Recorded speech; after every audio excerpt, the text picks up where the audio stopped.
স্বাধীনতা দিবসে বন্দে মাতরম বিতর্কে সরব শুভেন্দু সোনিয়াকে নিশানা করে চিঠি বঙ্কিমের প্রপত্রের। বাঁকুড়ায় সিজেপি সমর্থকের বাড়িতে হামলা নিয়ে কড়া শুভেন্দু, বিজেপি হলেও কাউকে রেয়াত নয়। বাঁকুড়ায় সিজেপি সমর্থকের বাড়িতে হামলা নিয়ে কড়া শুভেন্দু, বিজেপি হলেও রং দেখে কাউকে ছাড় নয়। দুর্গাপুরে পুলিশের গাড়ি ঘিরে হামলা, দুষ্কৃতীদের ছিনিয়ে নেওয়ার চেষ্টার অভিযোগে চাঞ্চল্য পাণ্ডবেশ্বরে। বন্দে মাতরম বিতর্কে কংগ্রেসকে তোপ অমিত শাহের, পাল্টা ব্যাখ্যা হাত শিবিরের। বন্দে মাতরম সার্ধ শতবর্ষে বড় উদ্যোগ, স্কুলের প্রার্থনা থেকে সংগ্রহশালা, কংগ্রেসকেও নিশানা মুখ্যমন্ত্রীর। আশিস বন্দ্যোপাধ্যায়কে ঘিরে আচমকা শুভেন্দুর প্রশংসায় অনুব্রত, মুখ্যমন্ত্রী যা বলছেন তাই করছেন মন্তব্যে বাড়ল জল্পনা।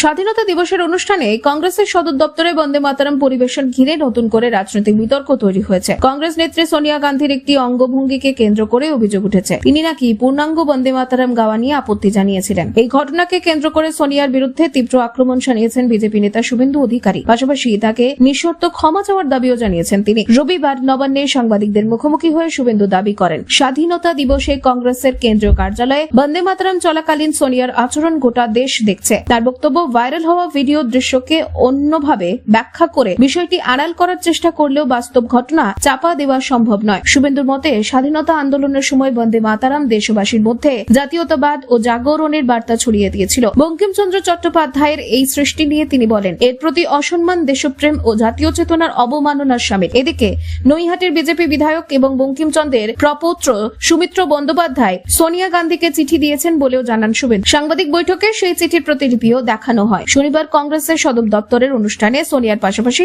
রাহুল গান্ধী, মল্লিকার্জুন খাড়গে সহ দলের শীর্ষ নেতারা উপস্থিত ছিলেন। অনুষ্ঠানে কয়েকজন তরুণী বন্দে মাতরম পরিবেশন করেছিলেন। সেই সময় সোনিয়ার কিছু অঙ্গভঙ্গি সমাজ মাধ্যমে ছড়িয়ে পড়ে। পরে রাহুলকেও একই ধরনের অঙ্গভঙ্গি করতে দেখা যায় বলে দাবি করা হয়। ভিডিওটি ভাইরাল হওয়ার পর বিজেপি সহ গেরুয়া শিবির কংগ্রেসের বিরুদ্ধে জাতীয় স্তোত্রের প্রতি অসম্মানের অভিযোগ তোলে। সে বিতর্কে এবার সরব হলেন শুভেন্দু। ঘটনার ব্যাখ্যা নিয়ে কংগ্রেসের পক্ষ থেকে এখনো স্পষ্ট প্রতিক্রিয়া মেলেনি।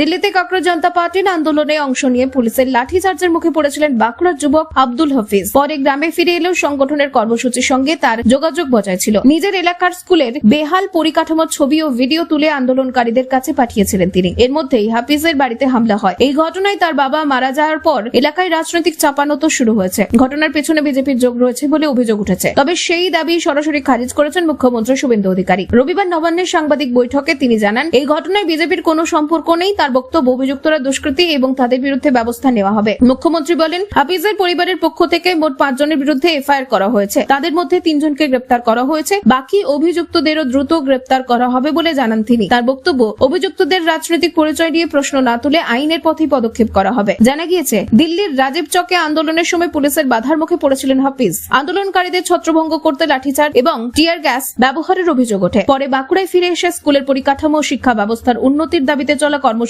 নিজের এলাকা স্কুলের সমস্যার কথা তুলে ধরেছিলেন তিনি। তখনই হামলার ঘটনাটি ঘটে। হাফিজের বাবার মৃত্যুর ঘটনায় পরিবারের শোক নেমে এসেছে। একই সঙ্গে এলাকায় উত্তেজনা তৈরি হয়েছে। হামলার প্রকৃত কারণ এবং এর সঙ্গে কোনো রাজনৈতিক যোগ রয়েছে কিনা তা নিয়ে আলোচনা চলছে। তবে মুখ্যমন্ত্রীর বক্তব্য অনুযায়ী ঘটনায় জড়িতদের বিরুদ্ধে আইনি পদক্ষেপ করা হবে। অন্নপূর্ণা যোজনার 3য় কিস্তির টাকা নিয়ে ঘোষণা করেছে রাজ্য সরকার। আগামী 17 আগস্ট অর্থাৎ সোমবার থেকে যোগ্য উপভোক্তাদের ব্যাংক অ্যাকাউন্টে 3000 টাকা করে পাঠানোর প্রক্রিয়া শুরু হবে বলে জানানো হয়েছে। একই সঙ্গে কারা এই প্রকল্পের সুবিধা পাবেন না সে বিষয়ে বেশ কিছু শর্তের কথা সামনে এসেছে। প্রকল্পের নিয়ম অনুযায়ী আবেদনকারী মহিলার আয় এবং পরিবারের বার্ষিক আয়ের বিষয়টি বিবেচনা করা হবে। জানানো হয়েছে, কোনো মহিলা মাসে 10,000 টাকা বা তার বেশি উপার্জন করলে তিনি অন্নপূর্ণা যোজনার সুবিধার থেকে বাদ পড়তে পারেন। পাশাপাশি পরিবারের বার্ষিক আয় 12 লক্ষ টাকা বেশি হলে সেই পরিবারও প্রকল্পের আওতায় থাকবেন না বলেই দাবি করা হয়েছে। এর আগে থেকেই সরকারি চাকরিতে থাকা মহিলা এবং আয়কর দাতাদের ক্ষেত্রে এই সুবিধা না দেওয়ার নিয়ম রয়েছে। জমির মালিকানা, বাড়ির সংখ্যা সহ আরো বিষয় উপভোক্তা নির্বাচনের ক্ষেত্রে বিবেচনায় রাখা হয়েছে। তবে সাম্প্রতিক সময়ে প্রকল্পের কিছু শর্ত পরিবর্তন এবং কয়েকটি ক্ষেত্রে নিয়ম শিথিল করার কথাও জানানো হয়েছে। এখন উপভোক্তাদের 3000 টাকা পাওয়ার জন্য সময় অপেক্ষা করতে হবে। প্রতি মাসে দ্বিতীয় সপ্তাহে টাকা দেওয়ার পরিকল্পনা রয়েছে। অগস্টে যারা কিস্তির টাকা পাবেন, পরবর্তী সময়ে তারা নিয়ম মেনে সুবিধা পাওয়ার যোগ্য থাকবেন বলে জানান তিনি। লক্ষ্মীর ভান্ডারের বিকল্প হিসেবে বিজেপি সরকার অন্নপূর্ণা যোজনা চালু করেছে বলে প্রতিবেদনে উল্লেখ করা হয়েছে। আগের প্রকল্পে মাসে 1000 বা 1500 টাকা দেওয়া হলেও নতুন প্রকল্পে ভাতার পরিমাণ বাড়িয়ে 3000 টাকা করা হয়েছে। তবে সব শর্ত পূরণ করলে উপভোক্তারা এই আর্থিক সহায়তা পাবেন। দুষ্কৃতীদের গ্রেপ্তার করে থানায় নিয়ে যাওয়ার সময় পুলিশের গাড়ি আটকে হামলার অভিযোগ উঠল পশ্চিম বর্ধমানের পাণ্ডবেশ্বরে। অভিযুক্তদের ছিনিয়ে নেবার উদ্দেশ্যে একদল মানুষ পুলিশের পথ আটকায়। পরিস্থিতি উত্তপ্ত হয়ে উঠলে পুলিশের গাড়িতে ভাঙচুর করা হয়। ঘটনায় কয়েকজন পুলিশ কর্মী আহত হয়েছেন বলে জানা গিয়েছে। পরে বিশাল পুলিশ বাহিনী ঘটনাস্থলে পৌঁছে পরিস্থিতি নিয়ন্ত্রণে আনে। পুলিশ সূত্রের খবর, একটি ডাকাতির ঘটনা তদন্তে অন্ডাল থানার পুলিশ শনিবার রাতে পাণ্ডবেশ্বরের নবগ্রাম এলাকায় অভিযান চালায়। তদন্তের সূত্র ধরে 4 জনকে গ্রেপ্তারও করা হয়। তাদের গাড়িতে করে থানায় নিয়ে যাওয়ার সময় আচমকাই একদল লোক পুলিশের গাড়ি ঘিরে ফেলে। শুরু হয় বিক্ষোভ ও ধস্তাধস্তি। অভিযোগ, এক পর্যায়ে পুলিশের উপর হামলা চালানোর পাশাপাশি গাড়িটিতেও ভাঙচুর করা হয়। পুলিশ কর্মীরা পরিস্থিতি সামাল দেওয়ার চেষ্টা করেন, তবে হামলাকারীরা অভিযুক্ত 4 জনকে গাড়ি থেকে বের করে নিয়ে যেতে পারেননি। খবর পেয়ে অতিরিক্ত পুলিশ বাহিনী ঘটনাস্থলে পৌঁছলে পরিস্থিতি কিছুটা নিয়ন্ত্রণে আসে। এরপর অভিযুক্তদের থানায় নিয়ে যাওয়া হয়। রবিবার ফের এলাকায় বড়সড় পুলিশি অভিযান চালানো হয়। ডিসিপি ইস্টের নেতৃত্বে বাহিনী বিভিন্ন জায়গায় তল্লাশি চালায়। বাড়ি বাড়ি গিয়ে খোঁজ খবর নেওয়ার পাশাপাশি পুলিশের ওপর হামলা এবং সরকারি সম্পত্তি নষ্ট করার অভিযোগে বেশ কয়েকজনকে আটক করা হয়েছে বলে পুলিশ সূত্রে জানা গিয়েছে। আসানসোল দুর্গাপুর পুলিশ কমিশনারেটের কমিশনার ডাক্তার প্রণব কুমার এ বিষয়ে জানান, ডাকাতির মামলার তদন্তেই 4 জনকে গ্রেপ্তার করা হয়েছিল। তাদের নিয়ে যাওয়ার সময় পুলিশের গাড়ি আটকে হামলা হয়। ঘটনায় 2 জন পুলিশ কর্মী সামান্য আহত হয়েছেন। রবিবারের অভিযানে বেশ কয়েকজনকে গ্রেপ্তার করা হয়েছে বলেও জানান তিনি। ঘটনার পর এলাকায় উত্তেজনা থাকায় মোতায়েন রয়েছে অতিরিক্ত পুলিশ।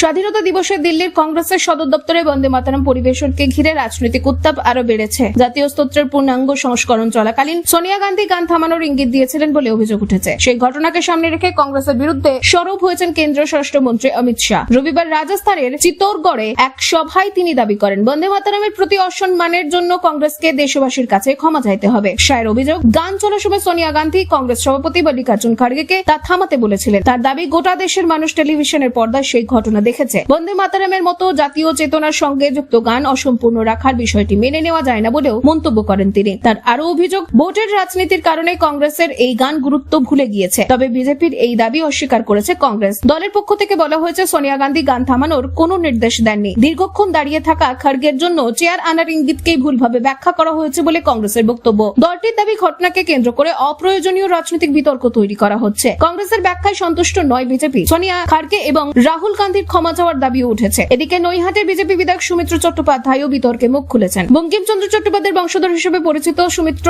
সোনিয়ার কাছে নিঃশর্ত ক্ষমা চেয়েছেন। এর মধ্যেই সরকারি অনুষ্ঠানে বন্দে মাতরমের 6টি স্তবক পরিবেশনের সিদ্ধান্ত নিয়েছে কেন্দ্র। ফলে স্বাধীনতা দিবসের অনুষ্ঠান ঘিরে তৈরি হওয়া এই বিতর্ক জাতীয় গানকে কেন্দ্র করে রাজনৈতিক সংঘাত আরো তীব্র করেছে।